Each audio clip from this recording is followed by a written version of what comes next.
राधे कृष्णा दोस्तों, कैसे हैं आप लोग। आशा है कि आप सभी लोग स्वस्थ और मस्त होंगे और अपने अपने कार्यों में व्यस्त भी होंगे।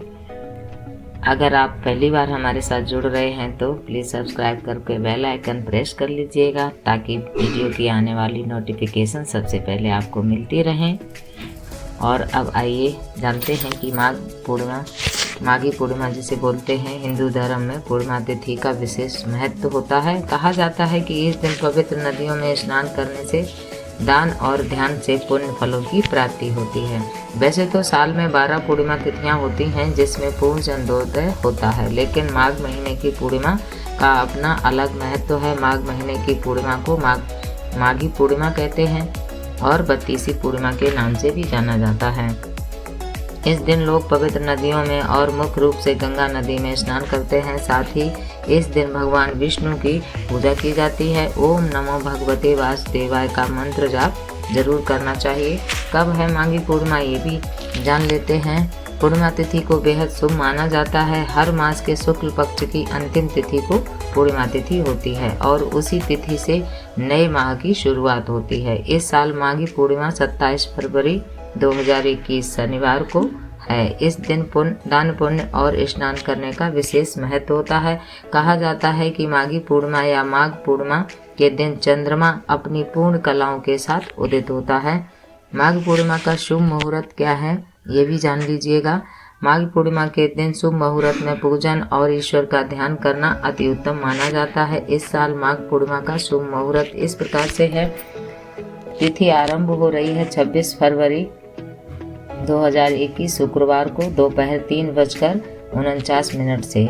पूर्णिमा तिथि समाप्त होगी 27 फरवरी 2021 शनिवार दोपहर 1:46 पर। उदया तिथि 27 फरवरी को है, इसलिए इस दिन मुख्य रूप से पूर्णिमा तिथि मनाई जाएगी और इसी दिन नदियों में स्नान से पुण्य की प्राप्ति होगी। जो पूर्णिमा व्रत रखकर चंद्रमा को अर्घ देते हैं उन्हें पूर्णिमा 26 फरवरी 2021 शुक्रवार को ही रखना चाहिए। और भगवान सत्यनारायण की पूजा कथा भी 26 फरवरी को ही करनी चाहिए, किंतु पूर्णिमा का पुण्यकाल स्नान 27 फरवरी को करना चाहिए।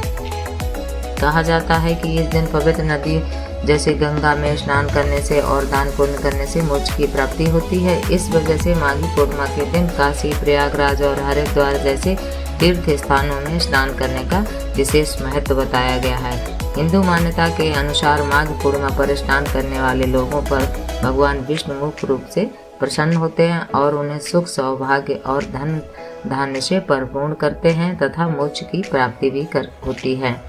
माघ पूर्णिमा की कथा जरूर सुननी चाहिए। अगर आप व्रत रख रहे हैं तो कथा सुनना तो अनिवार्य होता है। तो कथा इस प्रकार से है। एक पौराणिक कथा के अनुसार कांतिका नगर में धनेश्वर नाम का एक ब्राह्मण निवास करता था।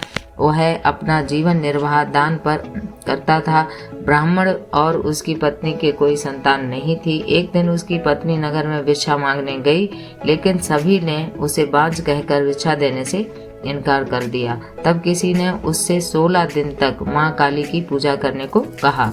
उसके कहे अनुसार ब्राह्मण दंपति ने ऐसा ही किया। उनकी आराधना से प्रसन्न होकर 16 दिन बाद मां काली प्रकट हुई। मां काली ने ब्राह्मण की पत्नी को गर्भवती होने का वरदान दिया और कहा कि अपने सामर्थ्य के अनुसार प्रत्येक पूर्णिमा को तुम दीपक जलाओ। इस तरह हर पूर्णिमा के दिन दीपक बढ़ाती जाना जब तक कम से कम 32 दीपक न हो जाएं। ब्राह्मण ने अपनी पत्नी को पूजा के लिए पेड़ से आम का कच्चा फल तोड़कर दिया। उसकी पत्नी ने पूजा की और फलस्वरूप वह गर्भवती हो गई। प्रत्येक पूर्णिमा को वह काली के कहे अनुसार दीपक जलाती रही। माँ काली की कृपा से उसके घर में एक पुत्र को जन्म लिया जिसका नाम देवदास रखा। देवदास जब बड़ा हुआ तो उन्हें अपने मामा के साथ पढ़ने के लिए काशी भेजा गया। काशी में उन दोनों के साथ एक दुर्घटना घटी जिसके कारण धोखे से देवदास का विवाह हो गया। देवदास ने कहा कि वह अल्पायु है, परंतु फिर भी जबरन उसका विवाह करवा दिया गया। कुछ समय बाद काल उसके प्राण लेने आया, लेकिन ब्राह्मण दंपति ने पूर्णिमा का व्रत रखा था, इसलिए काल उसका कुछ बिगाड़ नहीं पाया। तभी से कहा जाता है कि पूर्णिमा के दिन व्रत करने से संकट से मुक्ति मिलती है और सभी मनोकामनाएं पूरी होती हैं। बोलिए विष्णु भगवान की जय। भगवान सभी की मनोकामनाएं पूरी करें, ऐसी मेरी भी आशा है, अभिलाषा है। आप लोग स्वस्थ रहें, मस्त रहें और मिलते हैं अगली वीडियो में।